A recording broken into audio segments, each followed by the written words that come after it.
lesson is ratios. You have learned this word in grade 6 as well as grade 7, right? Okay, what is a ratio? Ratio. What is a ratio? Ratio is a numerical relationship. Very important keyword. Numerical relationship between two or more quantities which are measured in the same unit. Right? So there are two key statements. One is numerical relationship between two or more quantities.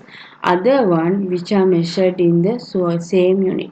Otherwise you can't write a ratio. You have learned these things in grade 6, right? So I will remind these things using some examples, right? Here, uh, here I have given example. In preparing a cake, you need 250 gram of sugar, 250 gram of butter, and 250 gram of flour, right?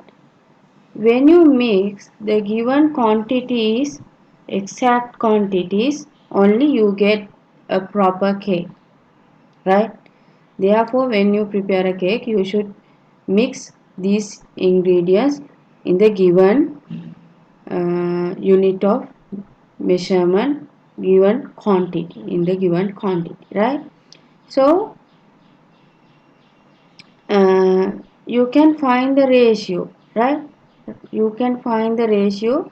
I have written the given ingredients in the given order. First sugar, then butter, then flour. Then all these are in same unit of measurement, right?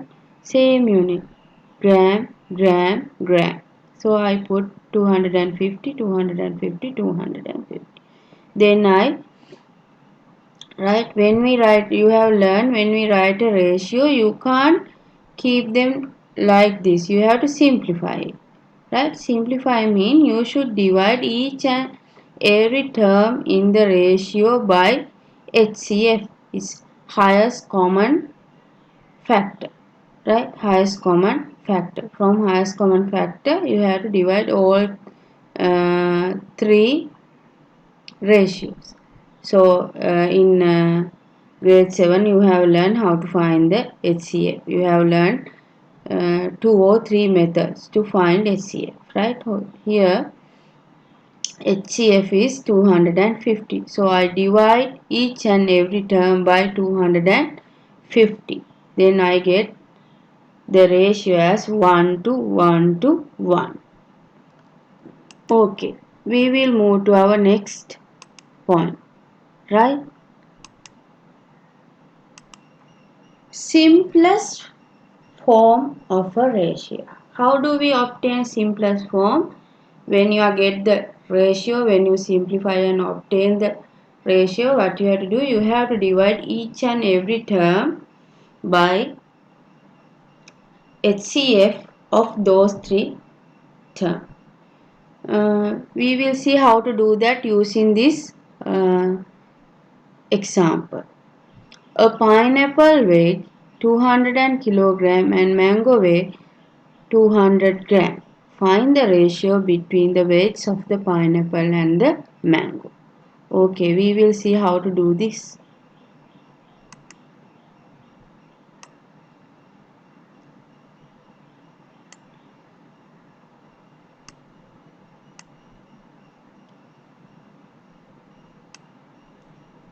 Okay, I believe you can see this same question. Pineapple weighs 200 kilogram. Mango weight 200 gram. Find the ratio between the weights of the pineapple and mango. So you are asked to write the ratio between pineapple and mango. So first you have to write pineapple, then mango. Pineapple,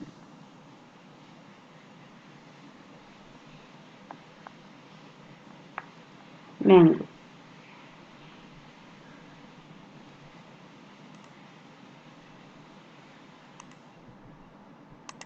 Right.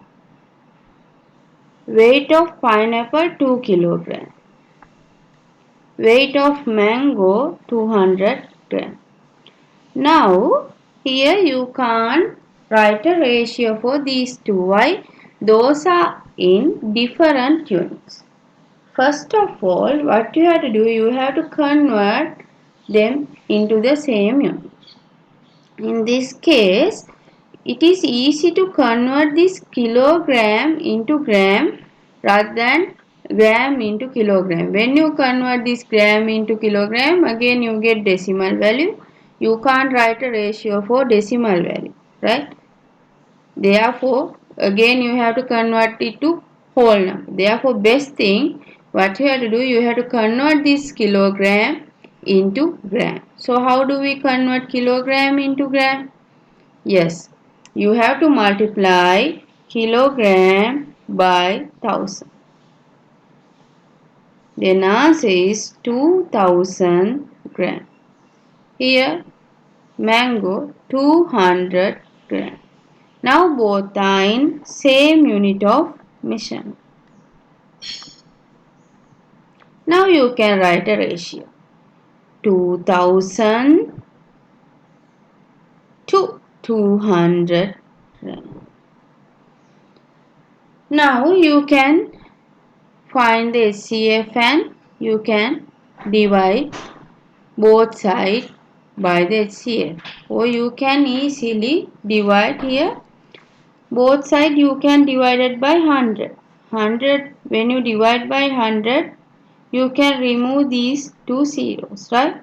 So when you get a ratio like this, you can remove. When you get these zero values, those zero values set off. Here this zero set off to this one, this zero set off to this one. So you get 20 to 2. Now here again there's a highest common factor between 20 and 2. How do we find highest common factor? No need to show when you solve these problems, but I just explain, right? Here I can divide both values by 2. Here 10, 1. Here when you consider 10 and 1, you can't find common factor to divide these two values 10 and 1. So we stop dividing here.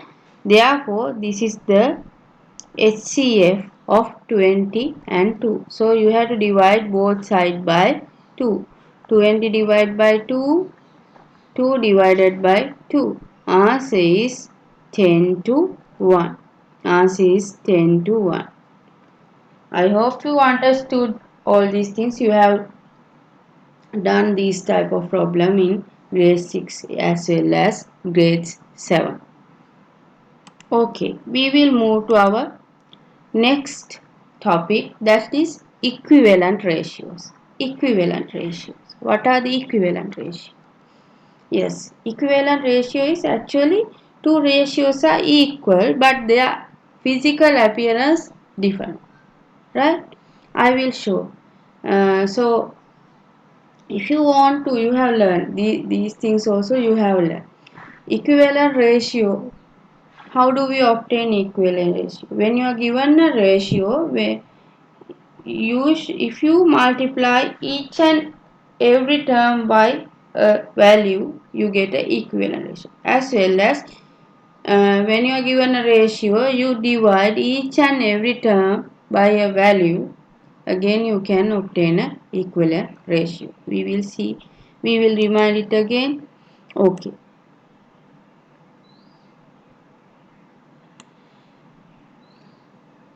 Equivalent ratios.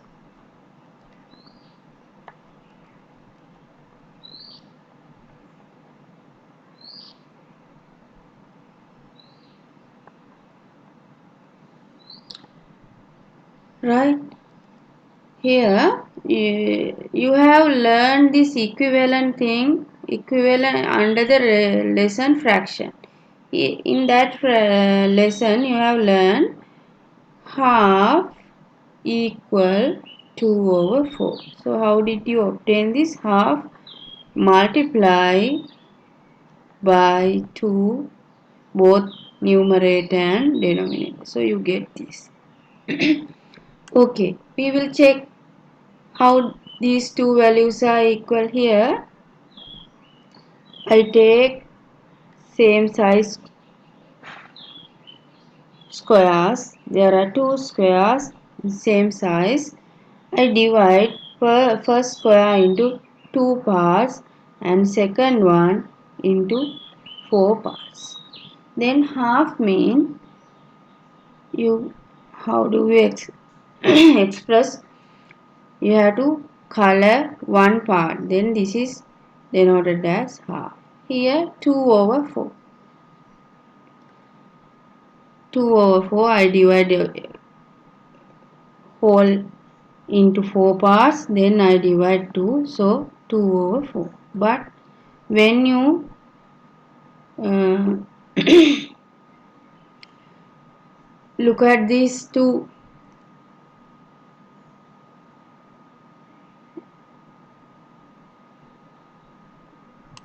at these two figures, you can see area of these two figures are equal. Here it represents same area, even though it has different appearance. It has different physical appearance. It denotes same area. So these type of fraction are equivalent fraction. Same way, these type of ratios. Here fraction you can write like the write as a ratio 1 to 2. Here this comes here, second one comes here, 2 to 4. Same way, even though appearance are different, quantity or area represented by this ratio are same, right? So how do we obtain these type of, how do you obtain equivalent ratio? Here when I am given this type of ratio and I asked to obtain equivalent ratio, what you have to do? You have to multiply each and every term by a value. Here I multiply by 2. If you want, you can take any other value, right? So when I multiply each and every term by 2, 3 into 2 is 6, 2 into 2 4. So these two ratios are equivalent ratio. Same way, when I given a ratio like this and I ask to obtain a equivalent ratio, here I can divide both sides by any value. If you want, you can divide by 2. Here I divide it by 2, both sides by 2. So here I get 10 to 2. So these two ratios are again equivalent ratios. So how do we obtain equivalent ratios? Either you should multiply given ratio by a value or you should divide given ratio by a value. I hope you understood. I hope you understood this introduction part. Now in our next clip we will move to the next part of the ratio. Thank you.